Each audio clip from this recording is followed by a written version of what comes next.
We're at an interesting pivoting point in the Catholic Church at the moment, with the Pope returning from the Gemelli Hospital, and clearly a man, a very frail man, and aged 88, he's emerged from this life-threatening episode of double pneumonia after 38 days in hospital, intense oxygen therapy, which means that he's going to have to learn how to speak again. His appearance on the balcony of the hospital, thin, oxygen tubed, visibly diminished, marked more than a return. It was in many ways an embodiment of resilience in the twilight of a remarkable pontificate.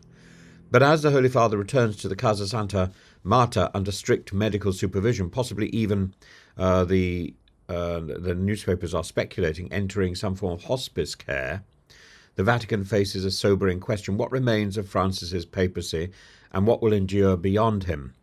He's always styled himself as a pope of paradoxes, the first Jesuit, the first from the global south, the first to choose the name Francis, evoking the saint of the poor and of peace.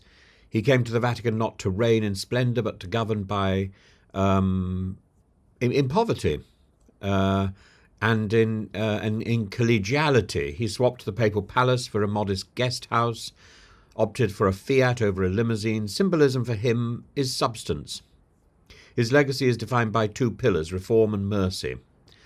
And ambiguity, I suppose. Three pillars, really.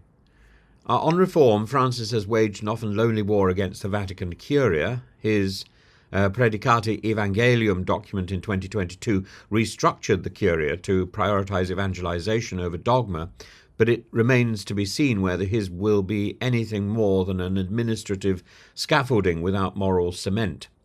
On mercy, the papacy has preached a softer, more inclusive church. Amoris Laetitia opened the door to communion for divorced and remarried Catholics. His support for civil unions for same-sex couples, however hedged, signals a shift in tone, if not in doctrine. And then there's Laudato Si, the most significant ecological encyclical of our era. Francis made climate change a spiritual issue, linking care for creation with care for the poor. Few other global leaders have been able to speak to both Davos and the displaced. But now the question looms: what future can he shape from a hospital bed? Doctors have said the Pope suffered two very critical episodes. He must relearn to speak. He remains on oxygen, and some within the Vatican have urged him to resign, a mirror to Benedict's historic departure in 2013. But Francis, ever stubborn, has refused. His fear reportedly is not death but capture, that in his frailty he will be governed by the Curia, the very institution he's tried to declericalise and decentralise. And this is not an idle worry. The modern papacy, despite its aura, is a political office. And in this case, the incumbent has refused abdication in favour of unfinished business, a synodal church, Jubilee 2025, and the embers of Catholic-Anglican reconciliation. And even now he prepares to greet King Charles III and to bless a Jubilee year under medical orders to rest. The image of the Pope waving, frail yet smiling, from the fifth-floor window of the Gemelli Hospital was deeply affecting. It recalled John Paul II's final balcony appearance in 2005, rendered speechless but powerless, very similar.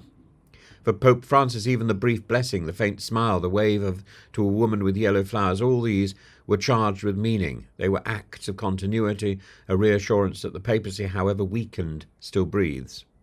And his subsequent visit to the Basilica of St. Maria Maggiore, bringing flowers for the icon of the Salus Populi Romani, was both personal and liturgical. It was a gesture of gratitude to Mary, to medicine, and to the people.